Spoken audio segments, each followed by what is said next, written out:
Hi, ഏവർക്കും സ്വാഗതം. ഞാൻ ബ്ലാക്ക്. നമ്മളിന്ന് നോക്കാൻ പോകുന്നത് ലൈഫ് മിഷനുമായി ബന്ധപ്പെട്ട പുതിയ ചില അപ്ഡേറ്റുകളെ കുറിച്ചാണ്. നമ്മളിൽ ഭൂരിഭാഗം ആൾക്കാരും ലൈഫ് മിഷനിൽ അപേക്ഷയിൽ പേര് വന്നിട്ടും നിലവിൽ ഇതുവരെ ഭവനം ലഭിക്കാത്തവരാണ്. നിലവിൽ SC/ST വിഭാഗത്തിൽപ്പെട്ടവർക്കാണ് മുൻഗണന നൽകി ഭവനം നൽകി വരുന്നത്. ഉടനെ തന്നെ ജനറലിലും OBCയിലും വന്നിട്ടുള്ള ഗുണഭോക്താക്കൾക്ക് വിതരണം ആരംഭിക്കുന്നതാണ്. നിങ്ങളുടെ പേർ ലൈഫ് മിഷനിലെ ഭാഗമായിട്ടുണ്ടോ എന്ന് മനസ്സിലാക്കാനും അന്തിമ പട്ടികയിൽ നിങ്ങളുടെ പേര് ഉണ്ടോ എന്നറിയാനും നിങ്ങൾ www.life2020kerala.gov.in എന്ന വെബ്സൈറ്റ് സന്ദർശിച്ച് നിങ്ങൾക്ക് മനസ്സിലാക്കാവുന്നതാണ്. നിലവിൽ ലൈഫ് മിഷനെ കുറിച്ച് കുറച്ച് അപ്ഡേറ്റുകൾ വന്നിട്ടുണ്ട്. അതിന്റെ കാര്യങ്ങളാണ് നമ്മൾ ഈ വീഡിയോയിലൂടെ ചർച്ച ചെയ്യാൻ പോകുന്നത്. നിലവിൽ 4,62,611 കുടുംബങ്ങൾക്ക് ലൈഫിൽ അപേക്ഷിച്ച് അർഹത നേടിയിട്ടുള്ളതാണ്. അതിൽ 3,11,113 പേർ ഭൂമിയുള്ളവരും ഭവനമില്ലാത്തവരുമാണ്.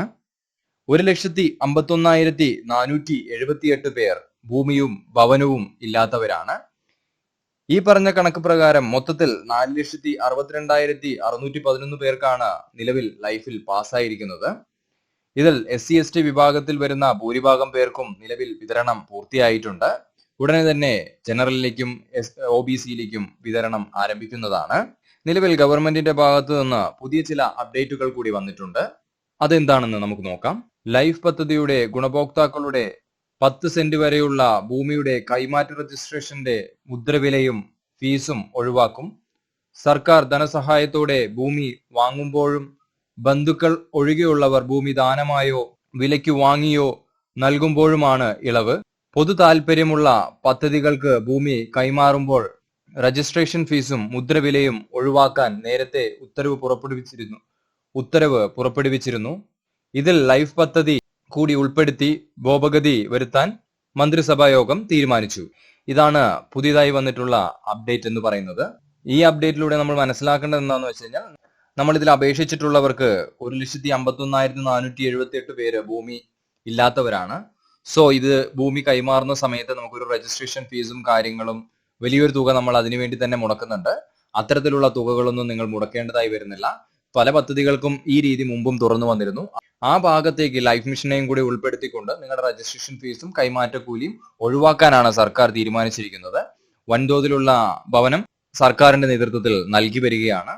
ഇതിൽ അപേക്ഷിച്ച് അർഹത നേടിയിട്ടുള്ള എല്ലാവർക്കും തന്നെ ഭവനം ലഭിക്കുമെന്നാണ് സർക്കാരിന്റെ ഭാഗത്തുനിന്നുള്ള പുതിയ അറിയിപ്പ്. ലൈഫ് മിഷൻ പദ്ധതിയിലേക്ക് പുതിയ അപേക്ഷകൾ സ്വീകരിക്കുന്നതിന് മുമ്പ് തന്നെ പഴയ അപേക്ഷകൾ പൂർണ്ണമായും നൽകി തീർത്തതിനു ശേഷം മാത്രമേ സ്വീകരിക്കൂ എന്നാണ് അറിയിപ്പുകൾ.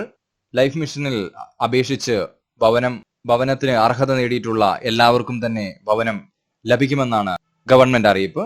തീർച്ചയായിട്ടും നിങ്ങൾ അതിനുവേണ്ടിയുള്ള കാത്തിരിപ്പ് തുടരാവുന്നതാണ്. പഞ്ചായത്തുമായി ബന്ധപ്പെട്ട് കൂടുതൽ വിവരങ്ങൾ അന്വേഷിച്ച് മനസ്സിലാക്കാനും സാധിക്കുന്നതാണ്. അതുപോലെ തന്നെ നിങ്ങളുടെ പേര് ലൈഫ് മിഷൻ പദ്ധതിയുടെ ഭാഗമായിട്ടുണ്ടോ എന്ന് മനസ്സിലാക്കാൻ വേണ്ടി www.life2020kerala.gov.in എന്ന വെബ്സൈറ്റ് സന്ദർശിച്ചുകൊണ്ട് മനസ്സിലാക്കാൻ ശ്രമിക്കുക.